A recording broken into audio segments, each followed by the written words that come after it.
Hi there, everyone, and welcome to the last battle of this year, actually. So today we're going to discuss Finland versus Bulgaria. On one hand, we have Linda Lampenius and Pete Parkkonen with Liikenhaitin. I'm very good in this. And Linda is a classical violinist, apparently very, very known. And Pete is one of Finland's leading pop and soul voices. And on the other hand, we have Dara with Bangaranga, a prominent pop figure in the Balkan. So let's start with Finland, Joey. What's your opinion? La Finlande, c'est la grande favorite cette année, que ce soit chez les fans, chez les bookmakers, tout ce qu'on entend. Donc, j'ai dû réserver mon hôtel pour Helsinki l'année prochaine. Mais, mais plus sérieusement, je pense que c'est justifié. Là, on associe vraiment une des meilleures violonistes peut-être du nord de l'Europe, avec une voix qui match super bien, celle de Pete. Et l'ensemble, comme on l'a vu sur scène, envoie des flammes, envoie du feu. C'est vraiment quelque chose de très bon, de très qualitatif. C'est une proposition qui est un peu originale pour le violon. On l'a vu, revu. Mais dans cette forme-ci, je trouve que ça apporte quelque chose un peu de novateur sur ce qu'on connaît avant. Novateur sans tout révolutionner non plus. Hein. Mais c'est charismatique, c'est énergique, et je pense qu'il nous réserve encore quelque chose de grandiose sur la scène de Vienne. Ça me confirme aussi que l'UMK, la sélection finlandaise, est pour le moment la meilleure sélection. Pour moi, ils avaient 3-4 chansons qui auraient très bien pu aller à Vienne et qui auraient très bien pu viser le top 10 au minimum. Sur le coup, moi j'étais pour Antti Tarakuta. Mais voilà, une fois que j'ai vu les prestations en live, c'est vrai que là ça devenait une évidence. Et donc je pense que pour moi, la victoire l'aurait promise déjà à quelques pourcents, oui. Très optimist. Nikki. Voor mij is het heel duidelijk dat ze goed geluisterd hebben naar Pietra en Mons in 2016. Liefde, check. Vuur, check. Viool, check. Die hebben echt goed geluisterd. Dit is een powerkanon en ook al versta ik er geen jota van, je bent direct mee met de hele set, de hele emotie. Het is lichte chaos, het is een beetje over de top, misschien wel een klein beetje cliché en toch gaat het winnen. Ik zie niks anders winnen. Ik gebruik soms mijn moeder ook wel een beetje als referentie. En ik laat haar dan ook alles maar 1 keer luisteren, want wij fans zijn wel snel bevooroordeeld, omdat je gewoon dingen vaker luistert en op de duur vind je alles goed. En ik liet het aan mijn moeder luisteren en ze van wauw. Dus ik had zoiets van het zou wel eens kunnen en ik zou het ze ook gunnen. Didier. Je rejoins d'abord Joey sur le fait que cette finale suédoise, finlandaise, surpasse la suédoise de plus en plus. On a pas mal de fans d'OGAE Belgium qui y vont d'ailleurs tous les ans et je suis assez jaloux. Je pense que je vais y aller aussi parce que c'est tellement bien, ça a l'air vraiment super. Allez, parfait, on y va, on boucle l'avion, on prend la grosse veste parce qu'il fait toujours froid. Si ça ne gagne pas, voilà. J'ai beaucoup de choses positives. Bon, ils ont déjà quasiment tout dit. Je trouve d'abord que c'est une chanson qui est très bien construite et que le staging, pour moi, on peut faire copy-paste à Vienne. Le staging permet d'ajouter encore plus de dramaturgie à cette chanson qui est déjà très bien construite.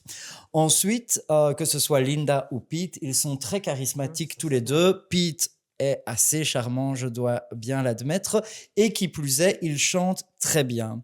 Donc, tout ça fonctionne super bien. Je rajoute Cherry on the Cake, il chante en finnois, donc VRT, RTBF. Si vous nous regardez, tentons une fois la langue nationale aussi. Est-ce que c'est pour autant un winner assuré? Je vais essayer de modérer un peu la vie de mes amis d'OGAE Belgium. Je trouve quand même qu'en effet, c'est un petit peu trop cliché, un petit peu trop déjà vu et un tout petit peu quand même vieillot, un peu trop passé. Et donc, est-ce que ça va d'office marcher? En effet, je ne vois pas forcément beaucoup de concurrence, mais j'ai quand même envie de garder un petit peu de suspense. Donc voilà, on verra bien. Ça, je comprends. Well, apparently Liikenhaitin means flamethrower. And of course we do get a lot of fire on the stage. Apparently it's a metaphor for a passionate hot and cold partner. When I saw it, and I didn't understand a word of it, of course. I thought he was actually sitting in a confessional of a church, whereas she was like a kind of angel coming with her violin, and it's like this, heat and cold, and the contradiction between it was lovely to see. But no matter what the meaning is, I do like how it's staged. And I think the combination of his voice and her instrument really melts well. It really gives a good combination. And as you two say, I'm also convinced that this might be a winner. And I do want also to go to Finland next year. But of course, let's wait. And if we don't, then we agree on doing the other thing that we agreed upon. So no problem.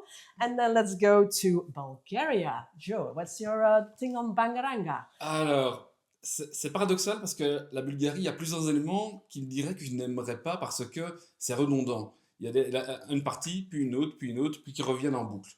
Et je ne sais pas pourquoi finalement là ça marche. Déjà sur les 3 propositions c'est la Bulgarie, que la Bulgarie pouvait nous envoyer, c'était la plus marquante, elle se démarquait assez facilement.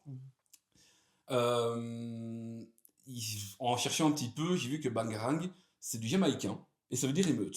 Donc ça explique un petit peu peut-être le style émeutier, bordélique, excité que la chanson procure. Et finalement, ça passe très bien. Le refrain qui est capitopénétrant, j'aime bien le placer, qui rentre directement en tête. Puis la voix un peu plus douce, un peu plus suave, qui casse justement cette énergie. C'est comme un petit peu une vague sur la mer qui arrive et qui nous relaxe avant de finalement nous surprendre à nouveau. Donc c'est très poétique ce que je dis, mais, mais c'est quelque chose qui pour moi est très bien, et je suis content qu'elle est restée parce qu'il y a eu toutes des polémiques à un moment, beaucoup de commentaires négatifs au point qu'elle était sur le point de jeter l'éponge, et finalement elle s'est comme rattrapée, et heureusement pour nous je trouve, parce que la Bulgarie pour son retour on voit quelque chose de qualitatif. Nikki. Wat kan ik zeggen? Beats, dus ik ben verkocht. ik kan het niet laten. Ik luister heel vaak gewoon naar de eerste reactie van mijn lichaam. Die zegt, oeh jee, dansen. Het wordt wel een beetje wat chaos. Ze mixt redelijk wat stijl en dan is het weer snel, dan is het weer traag. Zo die fluit ertussen heeft iets bijna hypnotiserend eigenlijk. Ik vind het een heel leuk nummertje, maar er zijn wel redelijk wat van die dansdivas, zal ik maar zeggen. Dus de vraag gaat zijn of dat gaat opvallen, ja of nee, in die zee van divas. Ok. Didier. C'est un bon commentaire, je suis d'accord avec Nikki à ce niveau-là. Il y a 3 retours, il y a la Moldavie, la Bulgarie et la Roumanie qui reviennent. Généralement, ce sont 3 pays que je n'apprécie pas particulièrement. Et cette année, je les aime tous les 3. Et le pays que j'aime le plus, c'est la Bulgarie. Je suis d'accord avec mes voisins, ça part un peu dans tous les sens et pourtant, je trouve que tout se tient plus ou moins bien ensemble et elle arrive à faire quelque chose que je trouve bien, c'est qu'elle arrive à faire quelque chose d'assez original qui mixe un côté moderne, un côté un peu urbain, un côté balkanique, tout ça avec un refrain super efficace comme Nikki, j'ai envie de danser dès que je l'entends. Il y a un bridge qui met sa voix en valeur, elle a une jolie voix. Mon seul warning, c'est attention à la mise en scène qui pour le moment je trouve un tout petit peu kitsch et donc qui rend la prestation d'ensemble assez vieillotte alors que la chanson est plutôt moderne. Tu n'as pas besoin de micro, tu es la chef, tu es la chef. Well, I think this is what I call a very contemporary modern song. I do like the alteration in speed from slow to quick to slow. You have like this, wow, difference. Oh, wow, there's something else. Wow. So I do like that. Also, the combination, as you say, of the ethnical sounds together with the modern beats. I do think it's a nice blend as well. And so I think this will definitely be a hit on the dance floor of the Euroclubs. People will definitely dance their shoes off. Nikki will prove it. And so for me, this is definitely a song that should reach the final. Also, it's very clear that she's confident of herself, that she's used to being on stage. Apparently, she's well known there. And you can see that she can convince. She's not like a pillar and I don't know what to do and I'm stressed out. So that's also important to have that presence, and that's what she has. So I think the combination of both will give a very good result. I do hope so, actually. So let's start first with Finland. The votes for Finland. Ta-da! Wow, that was a surprise. Whew. And then we go for Bulgaria. Oh, well. We are so positive. Yes. So which one of both do you prefer? Don't hesitate to react to the video. And well, this was the end for this year actually. But next year we will be back, of course. So bye-bye.